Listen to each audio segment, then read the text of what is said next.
Le président de la Commission de l'Union africaine, Jean Ping, a été reçu en audience hier matin par le président de la République, son Excellence Ali Bongo Ondimba, au palais du bord de mer. Vous aurez les détails dans cette édition d'information. Et puis, une dizaine de tombes profanées au cimetière central de Port-Gentil. Les autorités municipales sont descendues sur le terrain pour faire le constat.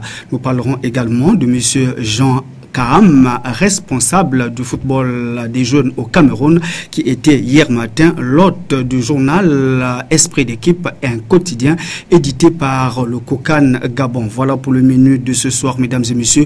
Bonsoir, nous sommes fiers de vous parce que nous savons que vous êtes les meilleurs téléspectateurs de la place pour avoir choisi TVS pour votre édition d'information du soir. Jean Ping, nous le disions tout à l'heure, président de la Commission de l'Union africaine, était reçu hier en audience par le chef de l'État, son Excellence Ali Bongo Ondimba. Les questions brûlantes de l'heure étaient à l'ordre du jour, mais pour plus de précision, retrouvons le confrère de la presse présidentielle dans ce reportage.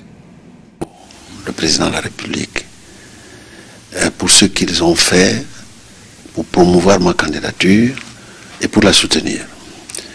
Je crois que le Gabon a beaucoup fait,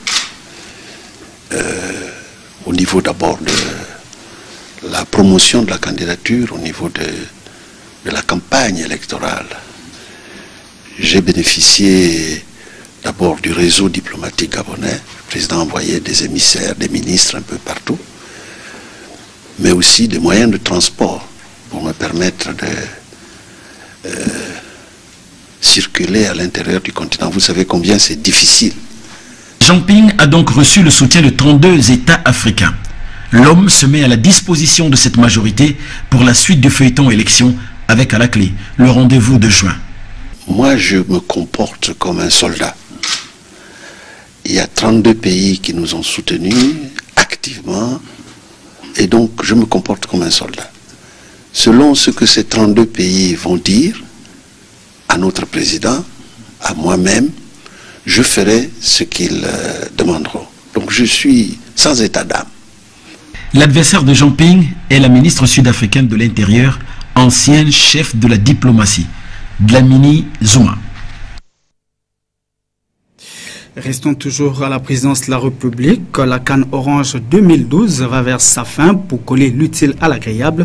Le chef de l'État, son Excellence Ali Bongo Ondimba, a voulu partager cette joie qu'offre la grande fête du football africain avec ses pairs. Et aux côtés de ses pairs, le chef de l'État gabonais a invité plusieurs acteurs et vedettes du football africain et mondial, notamment Samuel Eto'o-Fils, Michel Platini et puis le roi Pelé du Brésil qui est déjà dans nos murs. Retrouvons une fois de plus nos confrères de la presse présidentielle pour plus de détails. Comme l'un des événements planétaires les plus suivis, d'aucuns la classent au 3e rang après les Jeux Olympiques et la Coupe du Monde. C'est fort justement que le chef de l'État Ali Bongo Ondimba s'active à donner à la fin de cette précieuse manifestation continentale une envergure qui sied à son image. Plusieurs surprises sont proposées au public africain et planétaire. Surprises ayant un lien avec le monde du football. Outre le président de la CAF, la Confédération africaine de football et son staff, à l'ouverture de la compétition pour le compte du Gabon, le président Ali Bongo Ondimba a invité Samuel Eto'o-Fils, le joueur le plus cher du monde. Pour cette fin de compétition, le public a eu droit au salut du roi Pelé, footballeur émérite qui a eu le mérite d'enflammer les foules dans les principaux stades à travers le monde, y compris hier les foules du stade de l'amitié sino-gabonaise. Pelé, oui, le roi Pelé, offert à la population gabonaise et à la jeunesse africaine tout entière. À côté du roi Pelé, il y a Michel Platini, spécialiste du coup franc, international français, président de l'UEFA. Attendu dimanche, le président de la FIFA, Sepp Blatter. À ces personnalités du football, il y a des invités de marque, des chefs d'État et de gouvernement du continent. Une innovation, la présence du président de la Commission de l'Union africaine, Jean Ping. Parce que la CAN est une compétition sportive africaine, l'UA, l'organisation panafricaine, il est nécessaire de vivre la présence d'une autorité de l'Union à l'occasion aussi bien de l'ouverture que de la clôture. Le président Ali Bongo Ondimba ayant rempli sa part de contrat, pour que la fête soit belle, le public est invité investir les gradins du stade de l'amitié sino-gabonaise. Voilà, nous allons quitter la présidence de la République pour le carrefour Plengère où un chien de race berger allemand s'est égaré et a été retrouvé par les riverains qui lancent un appel pour que le propriétaire vienne récupérer son chien. Nina Sandrine Moutinga fleurit assez ondon. Perdu ou abandonné, c'est la question que se posent les compatriotes du quartier Plengère de Libreville après avoir trouvé ce chien de race berger allemand au carrefour du dit quartier. Ramassé par un véhicule dont l'identité n'a pu être relevée, ce chien aux apparences bien portantes serait à l'origine d'un important embouteillage qui a eu lieu au niveau de cette zone de la capitale dans la journée du jeudi 9 février. Depuis hier, on a trouvé le chien en plein carrefour Plengère. La voiture a tamponné, on l'a arrêté. Il a créé un embouteillage. Donc on l'a attaché depuis hier, on l'a nourri, on l'a donné à manger. Donc aujourd'hui on cherche le propriétaire, on ne sait pas là où. Non, il n'a pas de collier, il n'a rien sur lui comme vous l'observez là. Il n'a rien sur lui. Au dire des riverains, ce chien serait très méchant. Il poursuit les poussins, les poules. Même la corde que nous avons là apparemment ne tient pas. Donc là nous sommes obligés de lui tenir par les mains. Un appel a été lancé aux propriétaires de cet animal domestique, auquel cas d'autres mesures seront prises. D'ici 24 heures, si le propriétaire ne s'affiche pas, on a trouvé une solution, soit on part le déposer à la SGS, ou bien le vend. Pourvu que cette interpellation arrive aux oreilles des propriétaires. Car remettre ce chien en liberté, c'est prendre le risque de mettre en danger la vie de la population. Nul ne sait de quoi ce berger allemand est capable. Qui voudrait acheter un tel chien qui mange au moins 5 kilos de nourriture par jour, ce serait difficile. Eh bien, le transfert des fonds, un domaine qui autrefois était une exclusivité des entreprises agréées par l'État, connaît des sérieux problèmes aujourd'hui à cause de certains particuliers informels qui se sont infiltrés dans le secteur. Nina Sandrine Moutinga pour les détails sur les images de Fleury Asséondo. Depuis un certain temps, il s'est développé dans la plupart des marchés du Gabon un grand réseau informel de transfert d'argent, à côté des structures reconnues par l'État telles que la Poste, Western Union et autres. À Libreville, c'est le grand marché de Montbouette qui abrite le réseau ouest-africain qui exerce dans cette activité. D'après les propos recueillis auprès de ces différents opérateurs économiques, cette formule serait utilisée pour expédier de l'argent entre les membres de leur communauté qui vivent partout dans le Gabon. Mais aujourd'hui, cette pratique a pris de l'ampleur et intéresse tout aussi bien les particuliers que les commerçants. L'affluence observée auprès de ces structures, pourtant informelles, serait due au faible coût et la simplicité de la transaction. Au demeurant, pour expédier de l'argent dans une ville du Gabon, il n'y a aucune formalité à remplir. Si ce n'est pour la personne qui souhaite transférer de l'argent, de prendre attache avec un expéditeur qui possède un correspondant dans la ville où réside son parent ou ami. Après un coup de fil, le tour est joué. Et ce, moyennant une modique somme, appelée fait de transfert qui varie selon la somme. Ces circuits, bien que pratiques, occasionnent un manque à gagner à cause des pertes fiscales énormes qui s'engendrent. Aussi, ces réseaux informels viennent ici concurrencier de manière déloyale les grands opérateurs économiques qui assistent comme des simples spectateurs la baisse de leur chiffre d'affaires. D'où l'importance ici d'interpeller le ministère de l'économie qui, il y a près de 2 ans, avait organisé un recensement des exploitations économiques de Libreville, réel 2-3, dont l'objectif principal était de recenser toutes les exploitations économiques du 2e et 3e arrondissement de la capitale, afin d'amener les uns les autres à réglementer leur activité. Voici une occasion pour remettre sur table les résultats de cette enquête. Poursuivons cette édition d'information suite à sa nomination comme membre d'honneur à la Fondation Sylvia Bongo Ondimba. Jean-Noël Ngassita se propose de donner tout son savoir-faire au service des élèves. Ephraim Biogo Idzo sur les images de James Mikia ICC. Je n'ai pas beaucoup trop de choses à vous dire. Ce que je voudrais seulement dire, Avant toute réponse aux questions que vous avez posées, je voudrais remercier Madame la Présidente de m'avoir invité à une réunion et de m'avoir demandé si je pouvais être libre et me consacrer dans un travail qu'elle veut me confier au sein de la fondation Sylvia Bongo, une fondation qu'elle a créée. Et je ne vous cache pas, j'ai été profondément ému et honoré de façon grandiose. Si j'ai dit ça parce que je suis arrivé à un âge où on dit bon ben c'est la retraite, ils n'ont plus rien à faire. Vous savez que souvent on dit oh oui mais c'est un vieux, qu'est-ce qu'il peut faire? Il est fatigué. Certes je suis fatigué, mais ce qui me reste encore de bien, c'est ce que j'ai dans ma tête. Et au moment où je vous parle, je peux vous assurer que je n'ai pas abandonné la recherche. Quand j'ai le temps, quand il ne pleut pas, quand mes jambes font pas mal, je m'en vais dans la bourse, je ramasse des plantes, j'essaie d'identifier de nouvelles plantes. Et quand j'ai le temps, dans mon petit laboratoire, un petit laboratoire qui me reste à la pharmacie de glace, j'essaie de voir, lorsque je ramasse une plante qui me paraît nouvelle, la curiosité me pousse à voir ce qu'elle contient, à faire ce qu'on appelle un screening phytochimique, pour savoir quelles sont les substances que cette plante contient. Et ça, c'est quelque chose que j'ai dit à Madame la Présidente.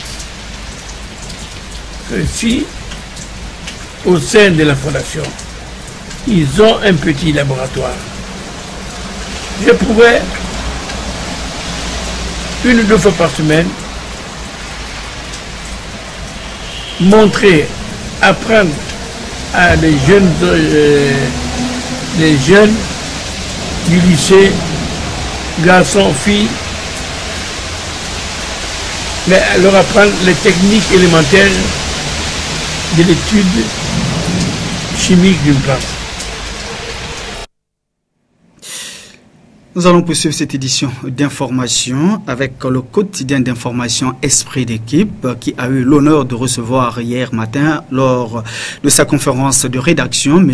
Jean-Michel Kaham, responsable du football de jeunes au Cameroun. Suivant ce reportage d'Arnaud Babikoum sur les images. L'Esprit d'équipe est un journal qui donne toutes les informations officielles de la Coupe d'Afrique des Nations Orange 2012, mise au point par le COCAN et gérée par son service de communication en tant qu'organe de presse officiel. Il prolonge ainsi le message du COCAN et en constitue le support. L'Esprit d'équipe est une émanation du COCAN Gabon, qui est le comité d'organisation de la Coupe d'Afrique des Nations au Gabon. Il est géré par le comité communication du COCAN qui a décidé de mettre en place ce journal.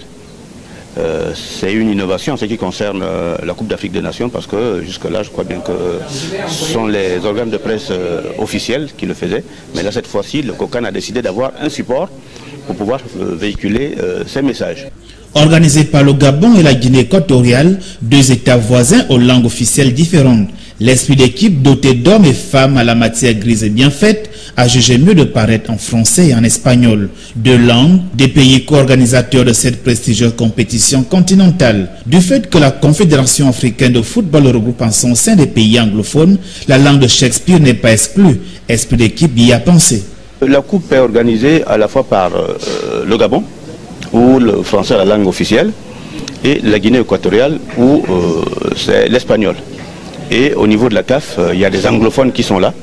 Donc nous avons jugé utile d'avoir une rédaction en trois langues, en français, en anglais et en espagnol. Et je crois que c'est quand même mieux pensé. Comment vous êtes organisé? Bon, ici, Nous avons une rédaction anglaise, une française et une espagnole. Et cela aussi se retrouve dans le journal.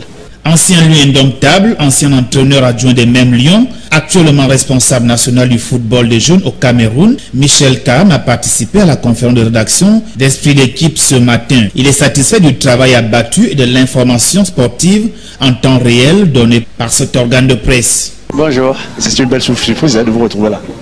Oui, surprise, oui et non, parce que bon, moi je suis du milieu du football, donc généralement je suis dans toutes les phases finales des Coupes du Monde, en particulier, je n'ai jamais raté une des phases finales depuis que j'ai la possibilité d'y être. Maintenant pour la Coupe d'Afrique des Nations, c'était si proche du Cameroun, je me suis dit à partir des quarts de finale, pourquoi pas venir ici vivre avec tout le monde et voir ce qui s'y passe. Et vous venez découvrir Esprit d'équipe? Mais oui, j'ai des amis qui y travaillent, ils m'ont invité là. Bon, c'est toujours bien, hein, c'est une presse qui est ouverte au milieu sportif, au milieu économique. Bon, un ami m'a invité ici, il m'a fait découvrir ce qu'ils font, c'est bien. Moi, je pense que c'est toujours bien de se renseigner quand on est dans un pays sur ce qu'il y a, sur ce qui existe et sur ce qu'ils font. Et qu'est-ce qu'un journal, une publication comme celle-ci peut apporter à une compétition comme la CAN? Bien l'informe. D'abord, c'est gratuit. J'étais surpris de voir qu'ils donnent ça gratuitement. Je ne sais pas comment ils font. Donc, ça informe, ça donne des idées, ça éclaircit, ça oriente les gens sur ce qui se passe. Vous savez, les journalistes ont pour métier aussi d'aller se renseigner et d'informer le public. Donc, à travers cela, on a des interviews, on sait ce qui se passe dans le pays. Ça informe, et c'est leur rôle premier d'informer le public sur ce qui se passe. Et vous-même, depuis que vous êtes là, vous vous êtes informé à travers Esprit d'équipe? Oui, bien sûr, dans l'hôtel, je vous dis d'abord, c'est gratuit, donc tous les matins, je le trouve dans l'hôtel où je suis, et ça permet de voir, de savoir ce qui se passe, des commentaires, des interviews sur ce qui se passe dans le pays, ça informe, c'est bien. Doté de moyens logistiques importants, Esprit d'équipe est tiré en 2000 exemplaires jour. La composante de cette équipe travaille d'arrache-pied jour et nuit.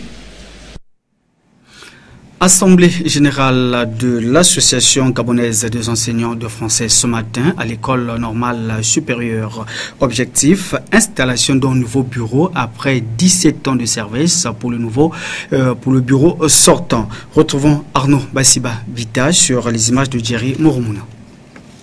En toile de fond de ces assises, l'élection du nouveau bureau tout en mettant un accent sur le bilan des années antérieures et les perspectives à venir. Donc c'est un bilan pour moi qui est positif. Bon, diversement apprécié. Si pour vous les médias, vous estimez que c'est ni figue ni raisin, vous êtes libre. Donc moi je dirais qu'il est positif. C'est un début. Ça a été un début. Les autres prennent, c'est des ouvriers qui seront donnés. Je ne figure plus dans le bureau. Je reste membre, simple membre. Donc j'ai vraiment décidé de passer la main. Je reste membre de l'association. Membre simple. Prend la tête du bureau, elle était dans votre bureau, on peut dire qu'elle a déjà l'expérience de gérer cette entité? Oui, elle était avec moi depuis le début. Il n'y a pas eu d'arrangement. Il n'y a pas eu d'arrangement. J'ai demandé à l'assistance et même avant, j'ai demandé qui voulait prendre. Et elle a accepté. Jusqu'à la dernière minute, elle hésitait, elle dit bon, et j'ai dit il faut prendre, je ne voulais plus, et elle a accepté, elle a joué avec moi, je sais, elle est très dynamique. Disons que l'objectif visé par cette association est de promouvoir le français qui est la langue officielle au Gabon. Pour la présidente entrant, qui du reste place son mandat sous le signe de la continuité, attend tout de même contribuer à l'adhésion du plus grand nombre. Mon mandat est placé sous le signe de la continuité. Parce que mon prédécesseur, M. Ateba, a fait ses preuves avec le peu de moyens qui étaient en sa possession. On a vu comment il a travaillé.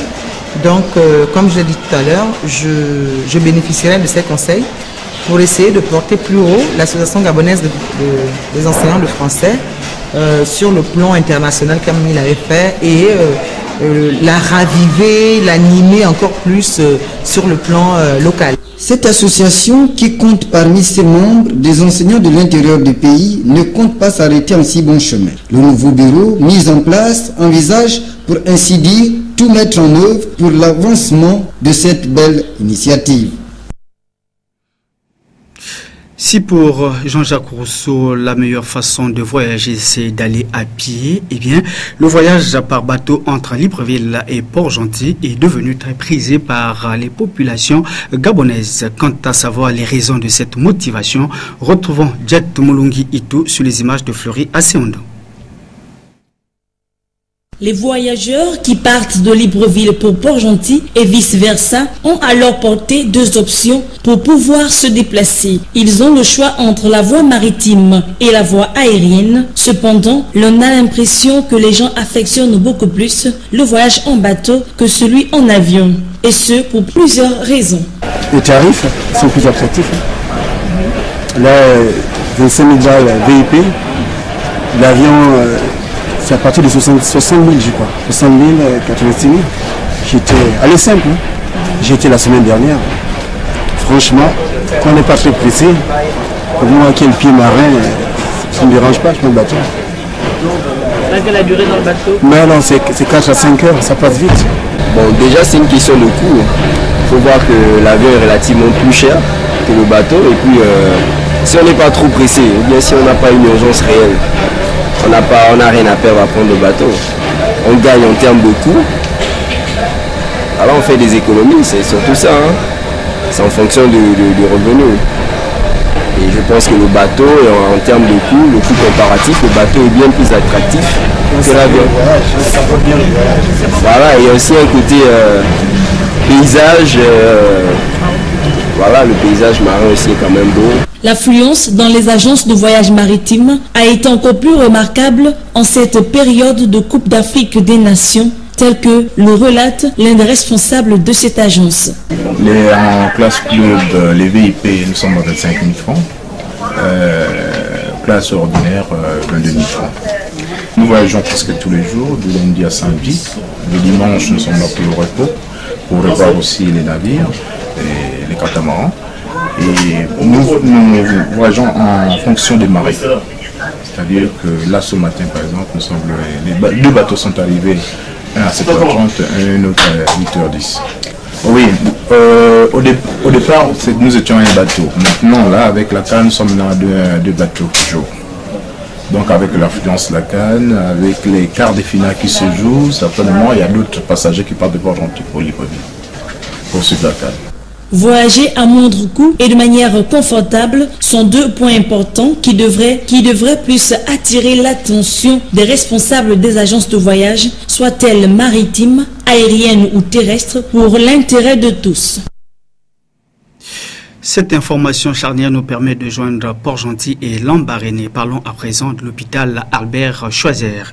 Construit dans les années 50 dans le but d'héberger les parents des malades admis à cet hôpital, eh bien, le village Lumière compte aujourd'hui plusieurs autochtones sans abri. Retrouvons Dani Kwele-Tolé et Raïs Bwanga pour le compte de Média Plus Port-Gentil.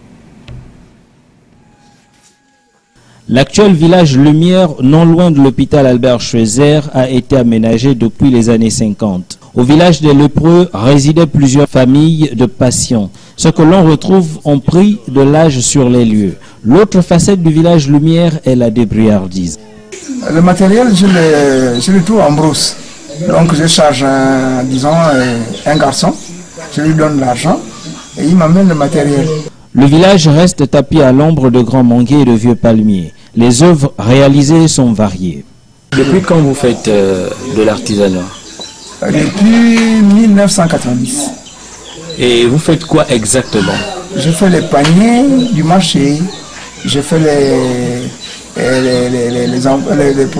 protèges en plume, je fais les paniers à linge, je fais jusqu'au bâton à palabre. On voit bien que les lépreux contribuent à la valorisation de l'artisanat. Le musée de l'hôpital Albert Schweitzer à Lambaréné est une tribune d'exposition pour eux.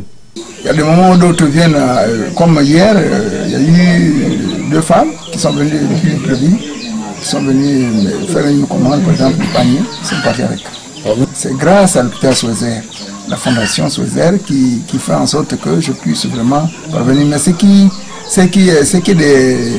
est bon, parce que quand je fais des objets, on me paye à la minute. Donc je peux déposer et puis on me donne l'argent. Afin d'éviter qu'il soit laissé pour compte, une véritable collecte d'objets est effectuée au village des lépreux. Nous avons une pirogue, c'est Papa Jean-Claude Boumba qui les fabrique au niveau du village Lumière. les tam-tams. On a aussi des corbeilles. La lèpre n'est pas une fatalité. Même si les pieds et les mains sont mutilés, la matière grise peut toujours produire. Quittons le village Lumière pour Port-Gentil où une dizaine de tombes a été profané par des personnes de mauvaise foi, un acte odieux qui n'a pas laissé les autorités municipales de cette ville indifférentes et qui sont descendues sur le terrain pour faire le constat. Retrouvons une fois de plus nos confrères de Média Plus Port-Gentil, notamment Edwin Ndjengi et Rice Bwanga pour les détails. C'est au total une dizaine de tombes sans cercueil, d'autres avec, où il ne reste plus que ce crâne qui ont été profanés au cimetière central de la commune de Port-Gentil. C'est au cours de leur séance de débroussaillage que les employés de l'association Bakwil Barabou, chargés d'entretenir ce cimetière, ont découvert ces tombes profanées. Aussitôt informés, les autorités judiciaires de la province de Logoué-Maritime, en tête desquelles le procureur de la République auprès du tribunal de Port-Gentil et l'édile de notre commune, sont venus s'enquérir de la situation. Ça ne peut qu'être une désolation, parce que nous voyons jusqu'à quel degré les humains sont cruels. Vous voyez, vous avez pu vous rendre compte de ce que le respect aux morts a été complètement violé et que nous prendrons le temps qu'il faut. S'il y a lieu de déclencher des enquêtes contre inconnus, nous allons le faire. Avec le concours de M. le maire et de sa suite, nous allons le faire. Et nous ne pourrons pas dévoiler les dispositions qui pourront être prises afin que certaines personnes ne prennent pas d'autres dispositions pour se rendre ininterpellables. C'est vraiment de la désolation. Des profanateurs de tombes qui seront poursuivis par la loi. Ils le savent, et s'ils arrivent à profaner les tombes, ça veut dire que c'est un défi qu'ils lancent à la justice et à la société tout entière. La justice a été interpellée par M. le maire au premier chef. C'est dire qu'il porte atteinte à toute une société. Et il porte atteinte au respect que nous devons au corps humain. C'est désolant ce que nous voyons là. C'est complètement désolant. Il y a des tombes où il n'y a plus du tout de cercueil.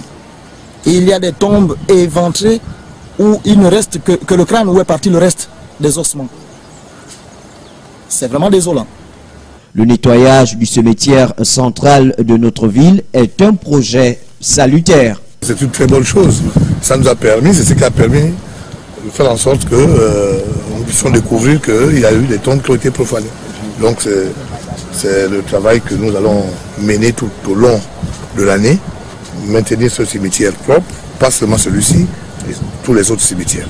Après cette découverte macabre, les parents des défunts sont également appelés à se rendre de temps en temps dans les cimetières pour vérifier si les tombes de leurs disparus sont toujours en bon état.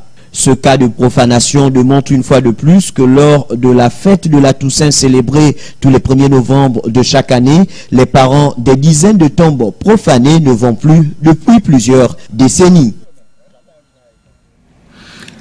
Quittons Port-Gentil pour parler de sport à présent avec la prestation des Panthères pendant la CAN Orange 2012 dont la finale va se jouer dimanche au stade de l'Amitié entre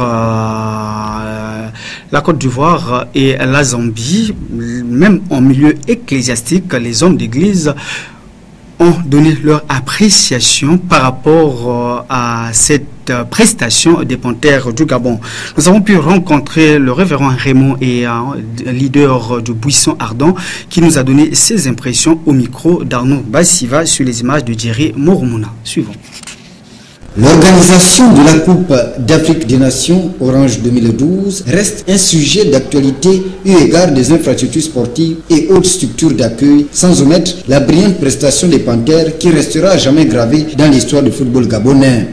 Les choses se sont passées de manière sereine, de manière louable, de manière, je veux dire, glorieuse. Glorieuse pourquoi? Parce que, nous avons vu les Panthères. Moi je ne suis pas très football, mais j'étais vraiment captivé par les Panthères. 3 victoires, 3 matchs, 3 victoires. J'estime que c'est un exploit parce qu'aujourd'hui nous sommes inscrits parmi les grandes nations africaines du football. Et ça, c'est un honneur qui est patriote. La mobilisation des supporters des Panthères et l'apport des autorités sportives et politiques du Gabon justifient l'unité nationale. Autre fait très visible lors de cette compétition, la présence de la légende du football mondial. La CAN, c'est d'abord un rassemblement africain. Ça rassemble les Africains. Et nous devons comprendre qu'aujourd'hui, l'Afrique est un pôle d'intérêt pour le monde entier. Et si les Gabonais et les Africains comprennent que c'est le temps où Dieu veut faire avec nous, on ne sera plus ni Gabonais, ni Sénégalais, ni Maliens, ni Ivoiriens. Nous sommes d'abord Africains. Et la CAN, c'est d'abord l'africanisme. Je crois qu'au Gabon, il y aura un Pelé, ou un plus qu'un Pelé qui sortira. Parce que c'est le temps de l'Afrique. Et comme c'est le temps de l'Afrique, c'est le temps du Gabon. Et le temps du Gabon, c'est le temps de nous tous. À 48 heures de l'acte final de cette 28e édition de la Coupe d'Afrique des Nations de football au Gabon, le moins que l'on puisse dire est qu'il s'agit là d'un pari gagné par les autorités du pays qui, il faut le dire, n'ont pas lésiné sur les moyens pour la réussite de ce grand événement sportif continental. Le sport unit les peuples, disait Pierre de Coubertin, restant toujours dans le domaine du football et de la CAN Orange 2012 pour parler du match Ghana et Mali qui se retrouvent une fois de plus en match de classement. Ce sera donc samedi à Bata. Retrouvons Christian Maroga sur cet élément. La petite finale de la 28e édition de la Coupe d'Afrique des Nations de football oppose en effet deux équipes issues du groupe D de cette compétition. Des retrouvailles qui ne sauraient pour ainsi dire ne pas aiguiser quelques sentiments de supériorité chez les Black Stars du Ghana, d'une part, et de revanche chez les Aigles du Mali. Au nombre de super favoris de cette Coupe d'Afrique des Nations 2012, avec le Sénégal et la Côte d'Ivoire, le Ghana de John Mensah, après un parcours quasi parfait, a trébuché face à la Zambie de Christopher Katongo. Un match qui aura laissé beaucoup d'amertume au sein d'un groupe qui au demeurant n'a pas manqué d'occasion pour marquer de buts. Toutefois ce samedi, il s'agit pour André Ayou et les siens de sortir définitivement de cette 28e édition de la Coupe d'Afrique des Nations de football par la grande porte. C'est-à-dire en remportant ce match face au Mali, synonyme de 3e place au classement du tournoi continental. Perspective à l'évidence, nullement approuvée par les Aigles du Mali, amené par un leader moral plutôt exemplaire sur l'ensemble de la compétition, Seydou Keita le Barcelonais, car c'est bien de lui qu'il s'agit, a davantage à cœur d'envoyer avec ses jeunes coéquipiers un message patriotique et unitaire à tous les Maliens, en remportant cette confrontation sportive face aux Ghanéens, à l'heure où notamment le nord du pays connaît des troubles socio-sécuritaires. Bien que déjà satisfait du parcours de leur équipe nationale, le peuple malien et le sélectionneur Alain Giresse voudraient bien ce samedi 11 février à partir de 17h sonnant au stade de Malabo prendre une revanche sur les Black Stars qui avaient battu leur équipe en match de poule. Voilà une rencontre, un remake qui assurément a son pesant d'or. C'est finalement à Malabo que va se jouer cette petite finale, disons-le, le match de classement entre le Mali et le Ghana. Que pensez-vous, mesdames et messieurs, du score de ce match? Nous sommes là déjà en expression libre, comme vous pouvez le constater, les avis des uns et des autres au micro de Jet Moulungi Ito sur les images de Djere Mouromouna. On va jouer avec le Ghana. Avec le Ghana, voilà. Mais d'après vous, qui va gagner parmi les deux? D'après moi, mon pronostic, c'est... je donne 2-0 au Ghana. 2-0 au Ghana. En faveur du Ghana. En faveur du Ghana. Ok, merci. Ça gagne. Dites-nous ça. Ils vont gagner un score de 2 buts. 2 buts à 0. En faveur du Ghana. Dites-nous ça. En faveur. Le Ghana va gagner 2 buts à 0. Ils vont jouer contre le Mali. Non, le Mali ne peut plus rien faire là maintenant. Le Ghana, ils sont fâchés. Les Ghanéens sont fâchés. Mais dites-nous Gabon-Mali, le score. Le score Gabon-Mali. Mali. Non, attention, Mali-Ghana, le score Mali-Ghana. Mali. Mali. Pourquoi? Parce que c'est pas de Malien. Et Keita, il y a Kanté qui est là. Voilà, Mali, le score, certainement que ce sera 0 but partout, pourquoi pas, bon d'accord, on verra ce que nous réserve l'avenir, sinon que ce samedi au stade de Malabo, Mali-Ghana. Nous sommes arrivés à la fin de cette édition d'information. Merci de nous avoir suivis. Nous sommes fiers de vous parce que vous êtes les meilleurs téléspectateurs de la place. Mais avant de se séparer, le rappel des titres. Le chef de l'État, son Excellence Ali Bongo Ondimba, a reçu en audience le président de la Commission de l'Union africaine, Jean Ping. Et puis, une dizaine de tombes profanées à Port-Gentil. Les autorités municipales sont descendues sur le terrain pour faire le constat. Michel Kam, responsable du football camerounais, était l'hôte du journal Esprit d'équipe. C'était donc hier matin. Tel a été le menu de cette édition d'information dont j'ai eu le plaisir de vous présenter. Je vous retrouve demain lorsqu'il sera 19h30. D'ici là, portez-vous bien, mais n'oubliez pas, 12h30 demain, Jet Molungi Itu. Au revoir d'ores et déjà. Bon début de week-end à toutes et à tous et que Dieu bénisse le Gabon. Au revoir.